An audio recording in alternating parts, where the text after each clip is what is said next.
Assalamualaikum warahmatullahi wabarakatuh.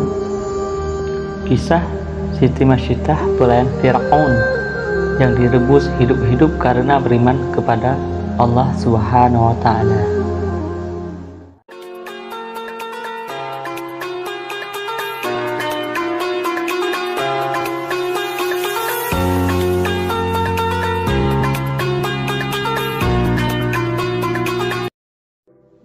Siti Masyidah adalah wanita mulia yang makamnya harum semerbak karena memegang teguh kebenaran dan keimanannya pada Allah Subhanahu wa Ta'ala.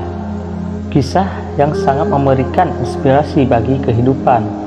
Bagaimana keteguhan dan keyakinannya menjadikan ia wanita yang mulia di sisi Allah Subhanahu wa Ta'ala.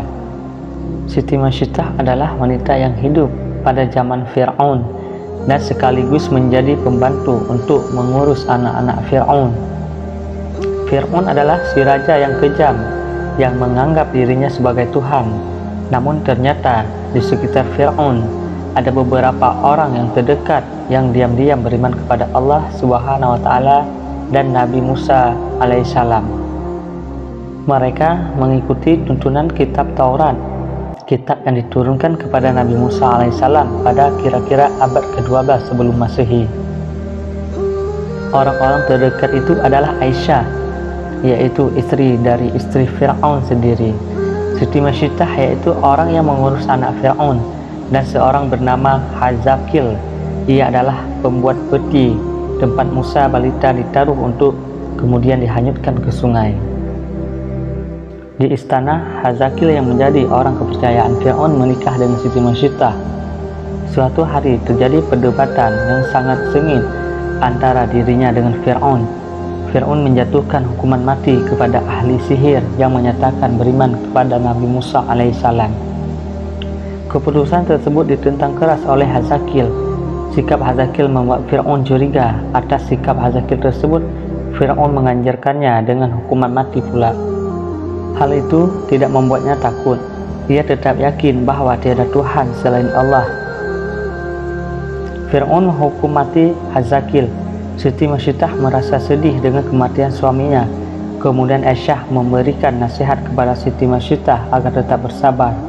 Aisyah juga mengatakan bahwa ia beriman kepada Allah Subhanahu wa Ta'ala. Masyidah tetap menjalankan kerjaannya sebagai perias anak Fir'aun. Namun ada kejadian sepele yang berdampak sangat besar saat Masyidah menjatuhkan sisir, saat mensisir rambut anak putri Fir'aun. Saat mengambil sisir tersebut, Masyidah tak sengaja mengucapkan kata Bismillah. Ucapan itu membuat anak Fir'aun terkejut lalu bertanya, "Ayahku?" Masyidah menjawab, "Bukan, dia adalah Rabbku, juga Rabb ayahmu, yaitu Allah Subhanahu wa Ta'ala." Jawaban Masyidah membuat anak Fir'aun tersinggung dan mengancam akan melaporkan keyakinan Masyidah tersebut pada ayahnya. Masyidah tidak takut karena dia yakin Allah adalah Tuhan yang sebenarnya, bukan Fir'aun. Laporan dari anak Fir'aun membuatnya murka dan menyuruh pengawalnya untuk membawa Masyidah ke hadapannya. Masyidah datang dengan keadaan tenang dan membenarkan tuduhan itu. Fir'aun semakin marah dan mengancam akan membunuh Masyidah dan anak-anaknya. Fir'aun menyuruh pengawal untuk menyiapkan air mendidih di dalam wadah besar. Wadah itu untuk merebus Masyidah dan anak-anaknya. Sebelum dimasukkan ke dalam wadah mendidih, Masyidah diberikan kesempatan untuk memilih Fir'aun sebagai Tuhan. Masyidah tetap mengatakan bahwa Allah adalah Tuhan sesungguhnya. Fir'aun memerintahkan pengawalnya untuk segera melemparkan Masyidah bersama anak-anaknya ke dalam air mendidih. Pengawal Fir'aun mengambil anak Masyidah kemudian diceburkan ke dalam kuali. Masyidah menangis melihat anaknya yang kepanasan. Fir'aun masih membujuk Masyidah agar mengakui Fir'aun sebagai Tuhan. Namun Masyidah tetap dalam pendiriannya. Selanjutnya anak kedua Masyidah diceburkan lagi. Masyidah menjadi galau karena masih tertinggal satu anak yang masih dia susui. "Wahai ibu, sadarlah, sesungguhnya kita dalam pihak yang benar. Wahai ibu, masuklah. Sesungguhnya siksaan di dunia lebih ringan daripada siksaan di akhirat," ucap anak bayinya. Melihat bayinya berkata dengan fasih, Masyidah semakin yakin Keteguhan imannya kian meningkat. Ia yakin Allah tidak meninggalkannya. Masyitah masuk ke dalam kuali. Terciumlah wangi yang sangat harum dari dalam kuali.